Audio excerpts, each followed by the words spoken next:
Bonjour à tous et à toutes, ici Nicolas de Montréal. On est mercredi, c'est la fin de l'après-midi et j'ai littéralement la tête dans les nuages aujourd'hui, comme vous voyez. Je suis presque à la hauteur des nuages et on voit que le toit des édifices ici à Montréal et la montagne est caché. C'est vraiment magnifique. Et aussi, vous voyez, les arbres commencent à changer de couleur assez dramatiquement. C'est vraiment merveilleux. Moi, j'en suis au jour 24 de ma cure de jus. Ça aussi, c'est merveilleux. C'est merveilleux de savoir qu'on en est presque à la fin. J'ai reçu plusieurs de vos témoignages. Il y en a qui ont essayé de le faire, ils n'ont pas réussi. D'autres ont changé vers une monodiète. Puis c'est correct.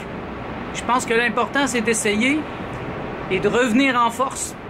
Une autre fois, mieux préparé. C'est comme quelque chose qui doit se préparer à long terme pour certaines personnes. Parce que c'est sûr que la cure de jus, c'est beaucoup d'organisation. Surtout là, on est deux. Le soir, on passe 2 heures à faire les jus. C'est quand même... c'est beaucoup de temps. Mais je répète à Martha que c'est pour notre santé. Ça vaut la peine. C'est pas quelque chose de permanent. C'est quelque chose qu'on fait maintenant pour nous. Puis après, on passe à d'autres choses. Je veux dire, dans 6 jours, c'est terminé pour nous. On recommence vers quelque chose de nouveau. Moins exigeant, parce que si je mange toute la journée des fruits et juste une soupe le soir, ben ça va être juste la moitié de ce qu'on fait présentement. D'ailleurs, parlant de soupe, hier j'en ai réussi une vraiment bonne qu'on a mangée aujourd'hui. C'est notre soupe d'aujourd'hui. Vraiment délicieuse. Je vais les peaufiner et mes meilleures, je vais les partager avec vous. Celle que j'ai fait pour aujourd'hui, il y avait de la carotte. Il y avait une patate douce, un peu d'oignon, un peu de poireau, un peu d'ail, beaucoup de céleri, un peu de persil, un peu de coriandre et des herbes. C'est vraiment délicieux. Et ça fait du bien là, parce que là, on en avait marre de la soupe aux tomates avec la verdure dedans. Fait qu'on n'a même pas mis de verdure dans notre soupe tomate. C'était une soupe orange. Et tantôt, on va en faire une autre. Et j'ai quelques idées. Hier, on a acheté d'autres légumes, comme du fenouil, des poivrons. On a racheté des cocombres. C'est bon, hein? Les cocombres en jus, ça prend pas beaucoup de place et ça remplit, ça prend beaucoup d'espace. Donc, ça va bien. Ici, journée très occupée. Ça débloque sur certains sites internet. Donc, moi, j'assure. Je dois faire en sorte que ça avance. Et puis, j'aime ça, c'est le fun. C'est des tâches moins répétitives. Et même s'ils sont répétitives, Martha est ici avec moi aujourd'hui. J'écoute ma musique. Il fait bon à l'intérieur. Ici, là, ça commence à rafraîchir assez dramatiquement à Montréal. Ben, partout au Canada, hein, parce que sur Instagram, j'ai commencé à remarquer que mes amis photographes de l'Ouest commencent à nous mettre des photos avec beaucoup d'orange, beaucoup de feuilles oranges. Ici, ça commence. Il y a encore beaucoup de vert, mais c'est pas encore totalement l'automne. Et j'ai bien hâte. Je me promets de faire des photos ici. Donc c'est ça, la semaine continue. Et on en est presque à la fin de la cure de jus. Ça s'est vraiment bien passé cette année. Je me sens beaucoup plus assuré parce que c'est pas la première fois que je le fais. Cette année, j'ai été guidé aussi dans le processus par Joe Cross. Bon, pas personnellement, je ne l'ai pas appelé personnellement, mais avec son site web, le documentaire, là, Fat, Sick and Nearly Dead, et le site web Reboot with Joe. Je ne peux que vous suggérer d'aller sur ce site si vous parlez anglais. Si vous parlez français, je ne sais pas comment vous suggérer. Là. Apprenez l'anglais. Ça va vous aider beaucoup. Parce que dans cette lignée-là, j'ai trouvé ça simple. Parce que j'ai d'autres tête d'affiche que je suis, mais ils sont beaucoup plus complexes. Hier, j'ai repris la lecture officielle du livre Rainbow Green Live Food Cuisine, et pas seulement les recettes, là, je le reprends du début. J'attendais que la cure soit plus avancée ou presque finie parce que regarder des choses à propos de la nourriture, lire à propos de la nourriture, ou regarder des recettes à propos de la nourriture, quand on est dans une cure de jus ou un jeûne, c'est vraiment de la torture. Franchement, je l'ai faite l'année passée, je me torturais comme ça se peut pas. J'écoutais des émissions sur la nourriture, j'avais fait venir plein de livres sur la nourriture crudivore, les recettes. Et là, j'ai pas fait la gaffe. J'ai appris, j'apprends, donc j'ai plus d'expérience. C'est sûr que des fois, je vais faire un petit... je vais aller voir un peu, un petit coucou, mais en vérité, j'ai plutôt axé sur les livres plus spirituels, toute la série de Daniel Meroy, pour garder mon attention ailleurs que sur la nourriture. Donc, si j'ai une suggestion à vous faire, si vous trouvez ça difficile, arrêtez de penser à la nourriture, arrêtez de regarder les recettes que vous allez manger quand vous allez finir. Je sais que ça va de soi, on a le goût de le faire, mais ça nous aide pas.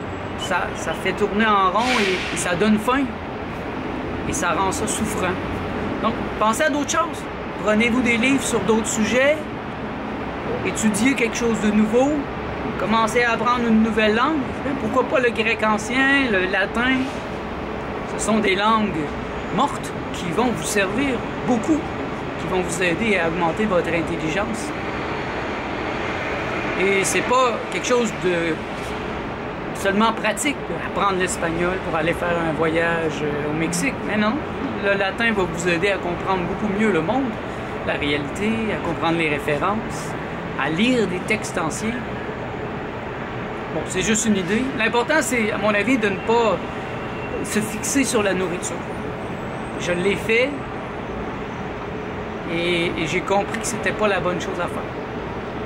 Donc, l'expérience commence à rentrer, là, je le vois, c'est le fun.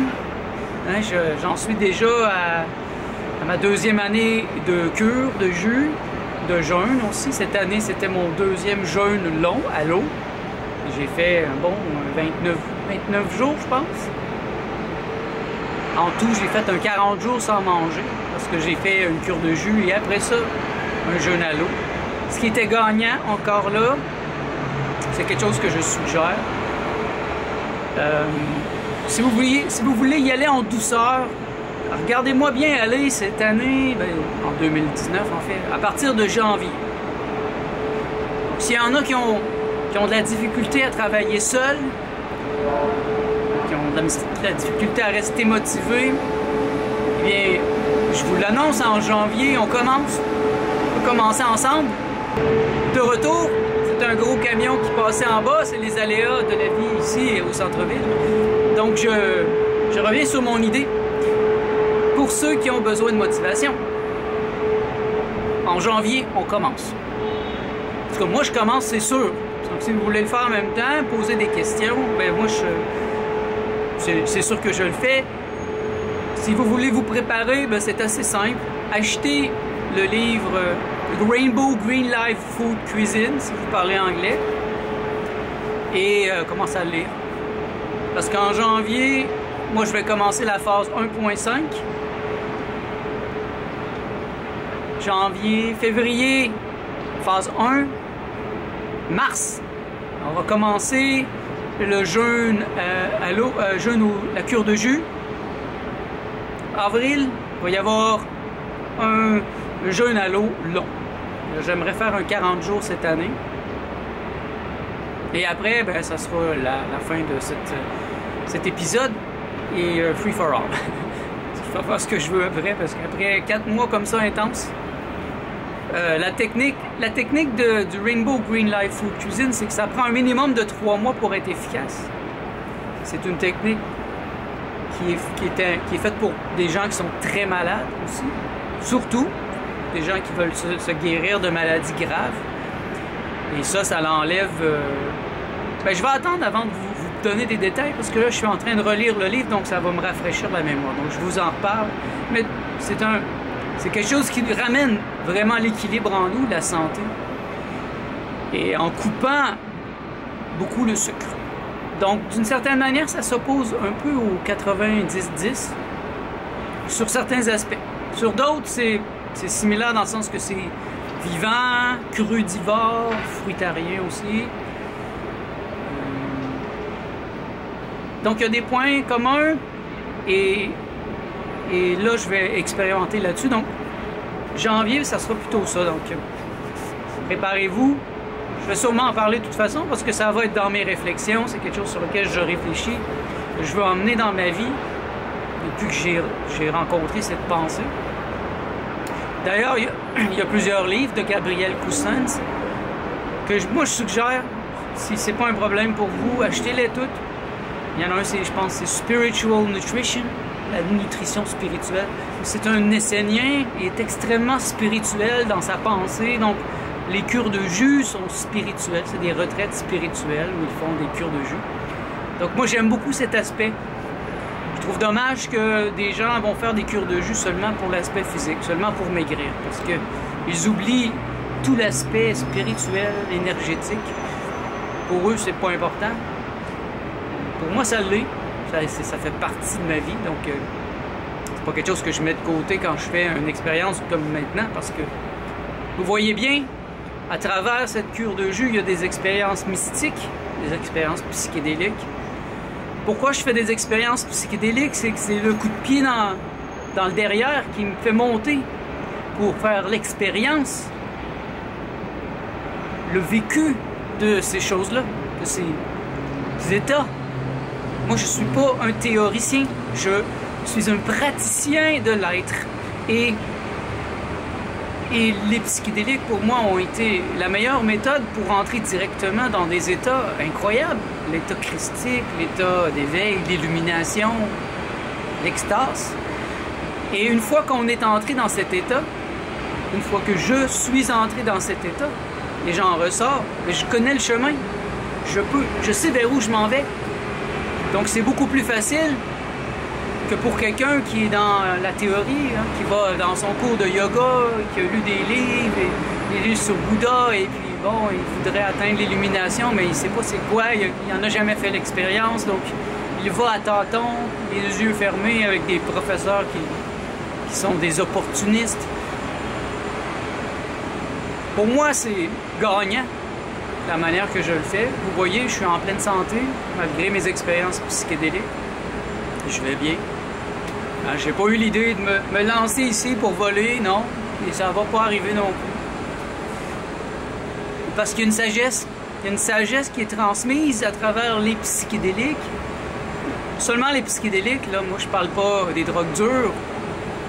Je parle pas des psychoactifs, comme la marijuana. Non, je parle des psychédéliques. Vraiment, c'est une famille particulière qui est là depuis longtemps, qu'on appelle la nourriture des dieux, ou la chair de Dieu. Je peux vous dire que c'est vrai, ça fonctionne.